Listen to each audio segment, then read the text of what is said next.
Hi everyone, it's Kathleen. I'm here today to share with you an update or an overview of this hand-stitched Scrappy duvet cover, I guess. This is a duvet cover of mine, and I started off with tiny little pieces of fabrics, minus the dog hair too. Tiny little fabric scraps that I have invisible stitched onto my duvet cover. I love this. I love this, how it looks, and I wish my whole duvet cover would have been that way. Maybe one day I will do a whole duvet cover like this. It is so time consuming. Even doing bigger squares this has taken me months and months and months, and I'm still not done. I have a queen size bed, but I fold my feather duvet cover in half lengthwise, and I wanted to stuff it in here, so it's probably the size of a single bed. So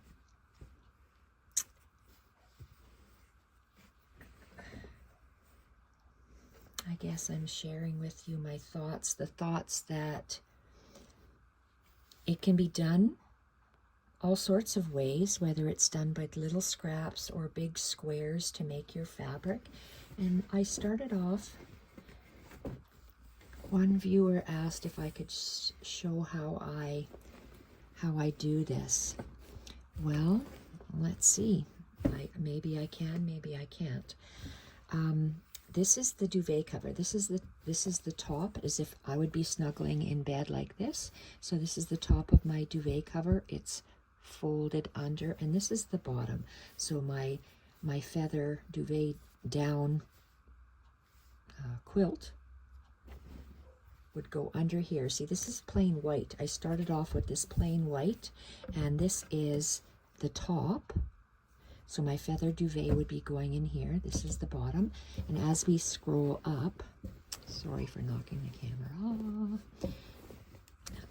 And I'm on my tiny little secretary desk in my craft room, and it's not the best place to lay a big project like this, but it's the only place my camera can sit right now. So this is the inside top of my blanket, my duvet cover. This is very soft flannel, because flannel, I live in Canada, and even in the summer I like the feel of flannel on me.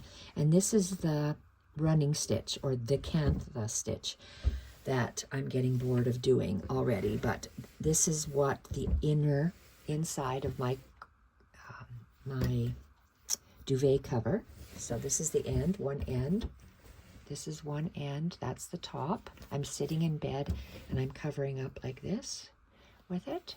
And my duvet cover, this has to be sewn up on the side, but for me to be stitching it, all the inside will be covered with flannel, and the cantha stitch, or running stitch. Cantha is going from the outside working inwards. I'm not doing that. I'm just doing running parallel stitches because I'm OCD, and I had to follow the lines on this, on the reverse, when I was actually stitching it. So that's the good side of that's touching me on the blanket, and this is the inside. And when I lay my fabric, whatever fabric I'm using, like I'm using the flannel here, and then I would stitch on top because I want all my lines to follow the ribbed lines that are there. So to start this, how would I start this? Again, if I wanted to do this. So I'm going to pretend that I'm starting. So that's how I started my blanket, my duvet cover to begin with. But now, if I was starting it again, which I'm not going to. This is just taking way too long to do, and I thought I would finish it in a few days. What a falsity that was. So I would start like this. This is you can't even see the buttons on the bottom. This is the bottom of my duvet cover. So to start with a collage, I said I did fabric collage on thin pieces. You can I use the fabrics that I like, and I'm gonna have to lift you up. I'm gonna have to move you. Whoa. Okay, this is when I used to make journals, I would just, from this pouch, I would just take some snippets like this, 1, 2, 3, 4. So this is a snippet. So sometimes I would take and put the snippets on there, but I found that it's easier if I did this. So what I'm going to do, live and learn.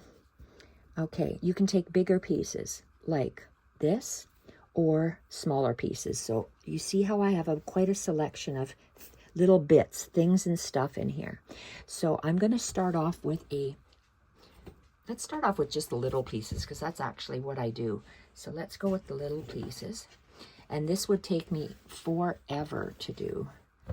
So I would start off and, okay, this is a small little vintage runner. So I like this piece. I like that it has that beautiful design. So I would lay it on here, and I'm going to have to take this out later, so I'm not going to tie knots or anything. I'm just showing you how I would do this. Okay, so I would invisible stitch this one piece down. So literally,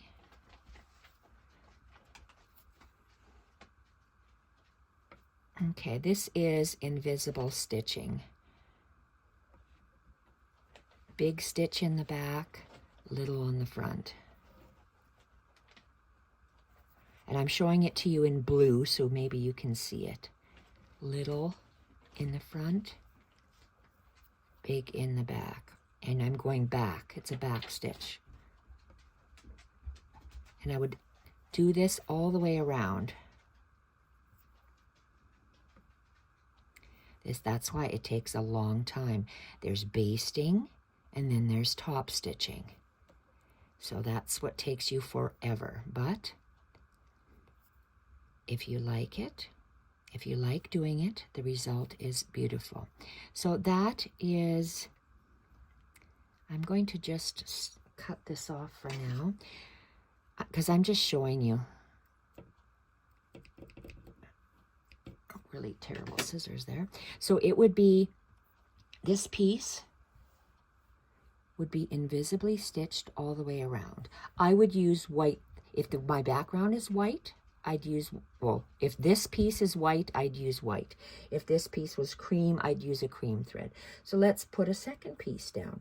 Well, what do I want to, what kind of pieces do I have in my little basket? I have this. So if I want to, I'm just going to be adding things and stuff as I go. So then I overlap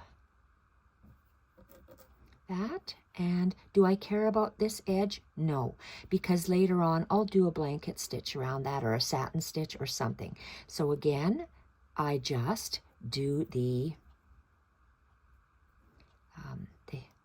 hidden stitch. And again, you just take a bite backwards, small front stitch and a larger back stitch in the back. And I just continue. Nothing fancy about this. So it takes a long time to get your background done before you can even do any of the fancy stitches. So this is, again, what I would do. So I'm just going to trim this off for now. And I'm going to put this away. And I just keep layering. Just layer and layer. So I look in my basket, and Okay, maybe I find this beautiful piece of lace. That's large, so I would, if it's cotton, it would rip nice. So there we go, it just ripped, and it's old, it's vintage. I bought it to do this sort of thing with, and look at that. So I'm going to place, again, I'm filling up an area. I will want to tuck something underneath there, so I will just invisible stitch this little corner, and then I'd leave that. Then I'd go in my little trunk and I'd see, oh gee, I got this. My trunk, my basket. Okay, so what do I want to do now? Maybe I really,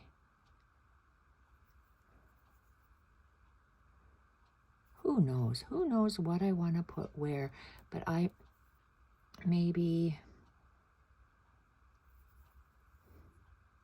let's just do this. And then I would hand stitch that. Or maybe I would just layer a few down. So this is a piece of fillet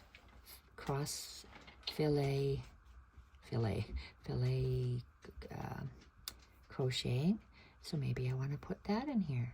So I want to either line up with that edge or this edge. So I like the way it goes there, and maybe I want to leave that there. Maybe I'm going to put seed stitching in there later. So then I would invisible stitch that on. And then you just keep picking out whatever I have in my basket, little torn pieces, and I lay them down, and then I'm going to stitch around it. Have a nice little edge here, so maybe I want to go up like that. Invisible stitch all the way around there. I have, what else do I have? Got lots of things and stuff. This is a cut piece. Let's see if this can actually tear. Oh, nice. Okay, and tear this way. If it's cotton, it'll tear because cotton disintegrates over time. And over here. And then I just tack it down. I don't do any of the fancy embroidery stitches yet. So this is a little, my snippet piece. Oh, this is a beautiful collar. Love that. Okay, I'm not going to tear that right now, but do I have any fabric pieces? Okay, there's this linen piece here, and it looks like I've tried to, this is invisible stitch up here, and in the back you see how long stitches that is. So let's just stick, let's put that over there, and then I'd invisible stitch that. So that's all there is to it, and you can use different edgings like this. Let's just tear that apart. I cut that off.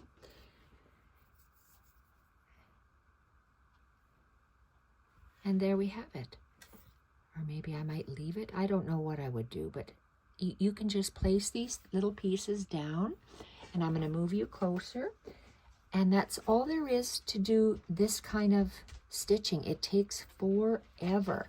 If you want to have larger areas, this is a dress sleeve. This is the outside. Do I have my dress sleeve bits here?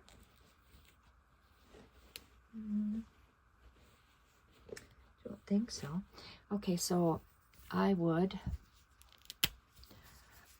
oh my, I'm gonna have to cut that seam. This, because it's new, it's not gonna rip that much, even though it's falling apart. But a sleeve like this could be used, or part of a dress. If you go to a secondhand shop, I'll show you the fabric, how beautiful it's going to look when it is opened up and put on your duvet cover. So I love the way this looks. Let's get a little closer. See, look at how beautiful that is when it's hand stitched. That's where you get all your pieces from. So there's that. I'm going to take these, put them away, and put that away. And let's pull you up a little bit. Okay, so in a big piece like this is the right side. you could, gosh, I love how that looks. See, you can have a big piece like this and stitch the large piece on. Oh my. And move it up. Okay, what are you stealing, Rusty? Oh, okay, and so you could lay this down and stitch this on, and if you see, look at how nice that is, just for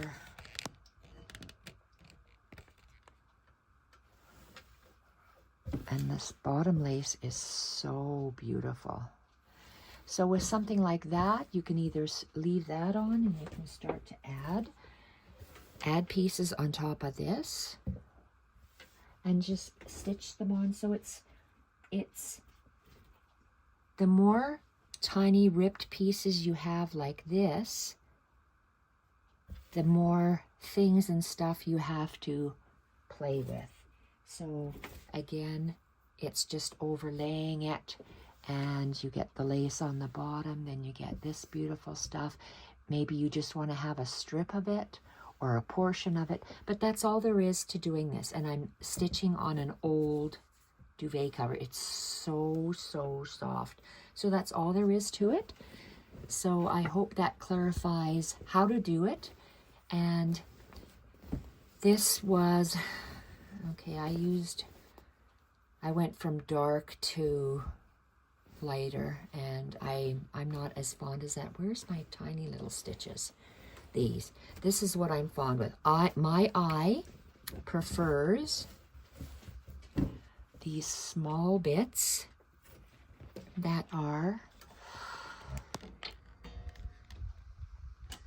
done. So in an ideal world, my duvet cover would be, can you stop sticking your head in the garbage, Rusty? Honestly, that's paper garbage. Go. You had your bone. Calm. Tiny little, see, I did seed stitches if they were coming apart, seed stitches. And I love the seed stitching. So if I were to do this again, I would do the seed stitching all the way around because I just love how that looks after I have invisibly stitched down my little pieces. So thank you everyone for watching, and bye for now.